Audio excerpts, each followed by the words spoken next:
আকাশবাণী কলকাতা। খবর পড়ছে প্রবীর ভট্টাচার্য। আজকের বিশেষ বিশেষ খবর হল, সরকার 2025-26 বিপণন মরশুমে কাঁচা পাটের জন্য ন্যূনতম সহায়ক মূল্যের পরিমাণ বৃদ্ধির কথা ঘোষণা করেছে। বেটি বাঁচাও বেটি পড়াও কর্মসূচির 10 বছর পূর্তিতে প্রধানমন্ত্রী নরেন্দ্র মোদী বলেছেন, পরিবর্তন ও উন্নয়নমুখী এই উদ্যোগে সমাজের সর্বস্তরের মানুষ অংশ নিয়েছেন। নেতাজি সুভাষচন্দ্র বসুর 129তম জন্মদিবসে দেশজুড়ে আজ পরাক্রম দিবস পালিত হচ্ছে। সীমান্ত নিরাপত্তা ও সহযোগিতা নিয়ে গতকাল পশ্চিমবঙ্গে মালদায় এবং বাংলাদেশের চাপাই নবাবগঞ্জ সীমান্তে ভারত বাংলাদেশের সীমান্তরক্ষী বাহিনীর মধ্যে কমান্ডার পর্যায়ের বৈঠক হয়েছে। আসছি বিস্তারিত খবরে। সরকার 2025-26 বিপণন মরশুমে কাঁচা পাটের জন্য ন্যূনতম সহায়ক মূল্য এমএসপির পরিমাণ বৃদ্ধির কথা ঘোষণা করেছে।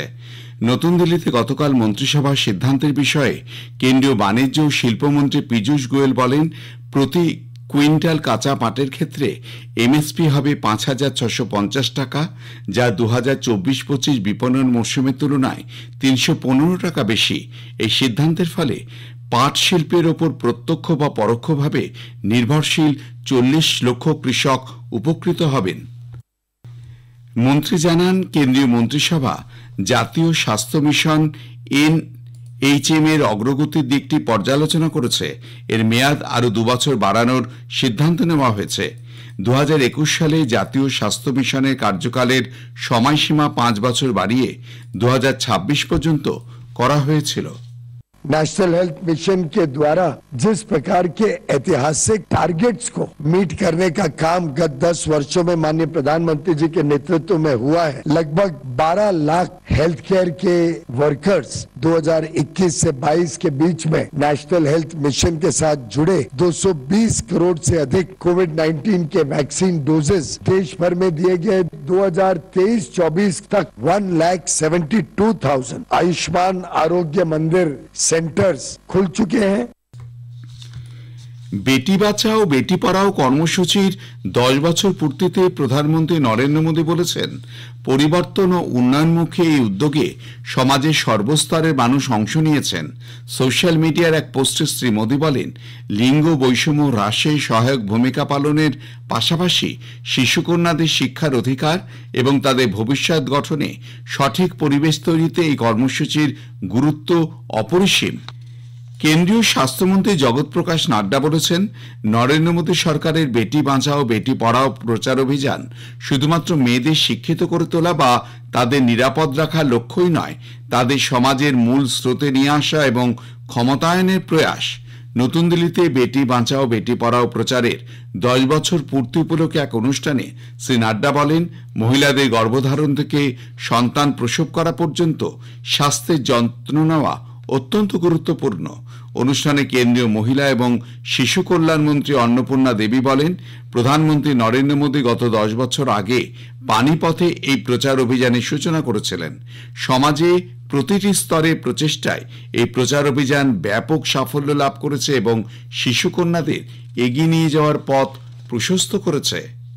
প্রতিরক্ষামন্ত্রী রাজনাথ সিং বলেছেন, 2047 সালের মধ্যে উন্নত ভারত গঠনে দেশের যুব সমাজের গুরুত্বপূর্ণ ভূমিকা থাকবে। কেরালার আলাপ্পুজা জেলার মাভেলিক্কারাতে বিদ্যাধী রাজা বিদ্যাপীঠ সৈনিক স্কুলের সূচনা করে তিনি বক্তব্য রাখেন। তিনি বলেন, বর্তমানে দেশ প্রতিটি ক্ষেত্রেই আত্মনির্ভরতার পথে দ্রুত এগিয়ে চলেছে। স্বাস্থ্য, যোগাযোগ, শিল্প, পরিবহন এবং প্রতিরক্ষার মতন ক্ষেত্রগুলিতে ভারত এখন নতুন মাত্রায় পৌঁছেছে। আধ্যাত্মিক, তাত্ত্বিক এবং মূল্যবোধ ব্যতীত শিক্ষা ব্যবস্থা আগামী প্রজন্মের জন্য বিপজ্জনক বলেও তিনি উল্লেখ করেন। 70 আসন বিশিষ্ট দিল্লি বিধানসভা নির্বাচনের জন্য জোর কদমে চলছে প্রচার অভিযান। বিজেপি, আম আদমি পার্টি এবং কংগ্রেসের তারকা প্রচারকেরা দলীয় প্রার্থীর সমর্থনে জাতীয় রাজধানী অঞ্চলে বিভিন্ন জনসভায় যোগ দিয়েছেন। প্রবীণ বিজেপি নেতা ও প্রধানমন্ত্রী নরেন্দ্র মোদী গতকাল মেরা বুথ সবসে মজবুত কর্মসূচির আওতায় বিজেপির বুথ স্তরে কর্মীদের সঙ্গে নমো অ্যাপের মাধ্যমে এক আলোচনা সভায় অংশ নেন। তিনি বলেন, দিল্লির প্রতিটি বুথে বিজেপি শক্তিশালী সংগঠন রয়েছে। এই সংগঠনের জোরেই দিল্লি বিধানসভা নির্বাচনে বিজেপির জয় নিশ্চিত। আম আদমি পার্টির আহ্বায়ক অরবিন্দ কেজরিওয়াল এবং পাঞ্জাবের মুখ্যমন্ত্রী ভগবন্ত মান নির্বাচনী জনসভার পাশাপাশি রোড শো করেন। তিলকপুরী অঞ্চলের এক জনসভায় শ্রী কেজরিওয়াল বলেন, বিজেপি ক্ষমতায় এলে দিল্লির সাধারণ মানুষের জন্য জল এবং বিদ্যুতের ভর্তুকি বন্ধ করে দেওয়া হবে। অপরদিকে কংগ্রেসের প্রবীণ নেতা অজয় মাকেনও আম আদমি পার্টির তুমুল সমালোচনা করেছেন। তিনি অভিযোগ করেন, আপ সরকার জাতীয় রাজধানী অঞ্চলে হাসপাতাল প্রকল্পে 392 কোটি টাকার দুর্নীতি করেছে। উত্তরাখণ্ডে 100টি পৌরসভার জন্য ভোট হবে আজ সকাল 8টা থেকে বিকেল 5টা পর্যন্ত কঠোর নিরাপত্তা ব্যবস্থার মধ্যে। রাজ্য নির্বাচন কমিশনার সুশীল কুমার জানিয়েছেন, রাজ্য জুড়ে ভোটের জন্য 1515টি ভোট কেন্দ্র এবং 3394টি ভোট কেন্দ্র তৈরি করা হয়েছে। মোট 30,29,000 ভোটার তাদের ভোটাধিকার প্রয়োগ করবেন। তিনি বলেন, শান্তিপূর্ণ ভোট গ্রহণের জন্য ব্যাপক নিরাপত্তার ব্যবস্থা নেওয়া হয়েছে। খবর শুনছেন আকাশবাণী কলকাতা থেকে।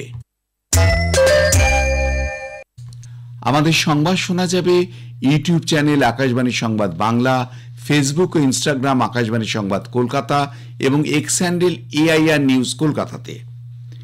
নেতাজি সুভাষচন্দ্র বসুর 129তম জন্মদিন দেশজুড়ে পরাক্রম দিবস হিসাবে পালিত হচ্ছে। নেতাজির জন্মস্থান ওড়িশার কটকে এ উপলক্ষে 3 দিনব্যাপী উৎসবের আয়োজন করেছে কেন্দ্রীয় সংস্কৃতি মন্ত্রক।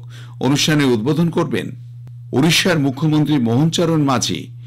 বারাবতী দুর্গে প্রধানমন্ত্রী নরেন্দ্র মোদীর ভিডিও বার্তার মধ্য দিয়ে পরাক্রম দিবসের অনুষ্ঠানের সূচনা হবে। অনুষ্ঠানে নেতাজির জীবন এবং কাজ নিয়ে পুস্তক, ছবি ইত্যাদি প্রদর্শিত হবে। পশ্চিমবঙ্গ সরকারের মূল অনুষ্ঠানটি এবার ডুয়ার্সে হবে বলে মুখ্যমন্ত্রী মমতা ব্যানার্জি জানিয়েছেন। তিনি নিজে এই অনুষ্ঠানে উপস্থিত থেকে শঙ্খধ্বনির মধ্য দিয়ে নেতাজির জন্ম মুহূর্তটি উদযাপন করবেন। কলকাতা ময়দানে নেতাজির মূর্তির পাদদেশে আয়োজিত বিশেষ অনুষ্ঠানে উপস্থিত থাকবেন রাজ্যের তথ্য ও সংস্কৃতি মন্ত্রী ইন্দ্রনীল সেন, পুর ও নগর উন্নয়ন মন্ত্রী মেয়র ফিরহাদ হাকিম প্রমুখ। 11তম কলকাতা আন্তর্জাতিক শিশু চলচ্চিত্র উৎসব উপলক্ষে নন্দন চত্বরকে সাজানো হয়েছে শিশু কিশোরদের মনস্তত্ত্বকে মাথায় রেখে গোটা পরিবেশকে আকর্ষণীয় করে তুলতে। উৎসবের মূল ভাবনা ফ্যান্টাসি বা কল্পনাকে আশ্রয় করা হয়েছে। শিশু কিশোর একাডেমির পক্ষ থেকে জানানো হয়েছে, এবারের বড় আকর্ষণ হ্যারি পটারের সবকটি সিরিজ এক জায়গায় প্রদর্শন। সীমান্ত নিরাপত্তা ও সহযোগিতা নিয়ে গতকাল পশ্চিমবঙ্গের মালদা এবং বাংলাদেশের চাঁপাই নবাবগঞ্জ সীমান্তে ভারত বাংলাদেশের সীমান্তরক্ষী বাহিনীর মধ্যে কমান্ডার পর্যায়ের বৈঠক হয়েছে। সীমান্তে সব রকমের সমস্যার সমাধান, অনুপ্রবেশ, মাদক পাচার রোধ আলোচ্য বিষয়বস্তুর মধ্যে ছিল। লাগাতার আলাপ আলোচনার মাধ্যমে সমস্যার সমাধানের উপর দুপক্ষই জোর দিয়েছে। ইডেনে প্রথম টি20 ক্রিকেট ম্যাচে ভারত 7 উইকেটে ইংল্যান্ডকে হারিয়ে 5 ম্যাচের সিরিজে 1-0 এগিয়ে গেল। ভারত টসে জিতে গতকাল ইংল্যান্ডকে ব্যাট করতে পাঠায়। ইংল্যান্ড 20 ওভারে সবকটি উইকেট হারিয়ে 132 রান তোলে। অধিনায়ক জর্জ ব্যাটলার 68 রান করেন, বরুণ চক্রবর্তী 3টি, অর্শদীপ সিং, অক্ষয় প্যাটেল ও হার্দিক পান্ডিয়া 2টি করে উইকেট নেন। জবাবে ব্যাট করতে নেমে ভারত 3 উইকেট হারিয়ে 12 ওভার 5 বলে লক্ষ্যে পৌঁছে যায়। শেষ করবার আগে খবরের বিশেষ কিছু অংশ আরও একবার। সরকার 2025-26 বিপণন মরশুমে কাঁচা পাটের জন্য ন্যূনতম সহায়ক মূল্যের পরিমাণ বৃদ্ধির কথা ঘোষণা করেছে। বেটি বাঁচাও বেটি পড়াও কর্মসূচির 10 বছর পূর্তিতে প্রধানমন্ত্রী নরেন্দ্র মোদী বলেছেন, পরিবর্তন ও উন্নয়নমুখী এই উদ্যোগে সমাজের সর্বস্তরের মানুষ অংশ নিয়েছেন। নেতাজি সুভাষচন্দ্র বসুর 129তম জন্মদিবসে দেশ জুড়ে আজ পরাক্রম দিবস পালিত হচ্ছে। খবর শেষ হলো, পরের খবর 7টা 25 মিনিটে।